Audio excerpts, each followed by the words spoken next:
A obra que eu planejei continua avançando sem um momento de parada. Tendo adentrado a era do reino e levado vocês para o meu reino como meu povo, eu terei outras exigências para lhes fazer. Quer dizer, eu começarei a promulgar perante vocês a Constituição com a qual eu governarei essa era. Posto serem chamados de meu povo, você deve ser capaz de glorificar o meu nome, isto é, testemunhar em meio à provação. Se alguém tentar me enganar ou ocultar a verdade de mim, ou envolver-se em transações desonestas por trás das minhas costas, será sem exceção expulso, retirado da minha casa para aguardar ação sumária. Aqueles que foram infiéis e desobedientes para comigo no passado e hoje se levantam outra vez para julgar-me abertamente, também serão expulsos da minha casa. Aqueles que são o meu povo devem importar-se com meus fardos, bem como buscar conhecer as minhas palavras. Somente pessoas assim eu iluminarei, e elas certamente viverão sob a minha direção e iluminação. Nunca se depararão com o castigo. Aqueles que, falhando em se importar com meus fardos, se concentrarem no planejamento de seu próprio futuro, isto é, aqueles que não têm como objetivo, com seus feitos, satisfazer o meu coração, mas pelo contrário, mendigar doações, essas criaturas semelhantes a mendigos, eu absolutamente me recuso a usar, pois desde o momento em que nasceram, não sabem nada sobre o que significa se importar com meus fardos. Elas são pessoas com senso anormal. Pessoas assim estão sofrendo de desnutrição do cérebro e precisam ir para a casa em busca de alguma nutrição. Eu não uso pessoas desse tipo. Entre o meu povo será exigido que todos considerem conhecer-me como uma tarefa obrigatória a ser cumprida até o fim, como comer, vestir-se e dormir. Algo de que nunca se esquece nem por um momento, para que, no fim, conhecer-me se torne uma habilidade familiar como comer, algo que você faz sem esforço, com prática.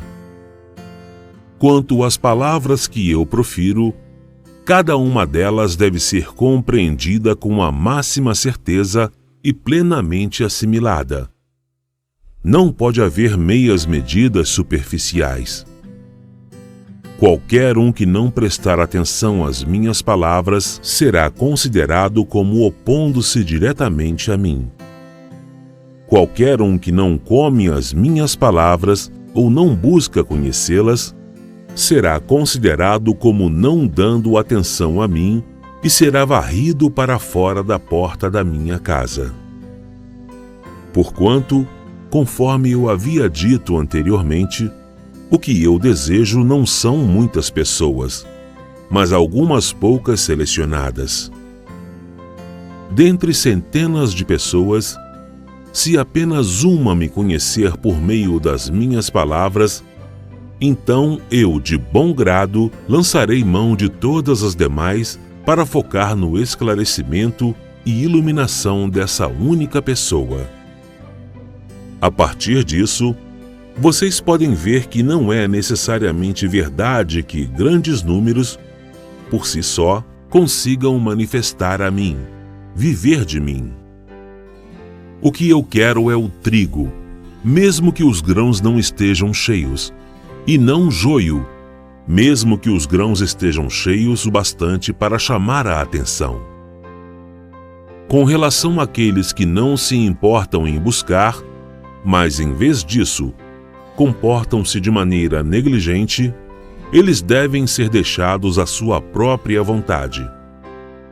Eu não quero vê-los mais, a fim de que não tragam desgraça ao meu nome. há muitas coisas que espero que vocês obtenham.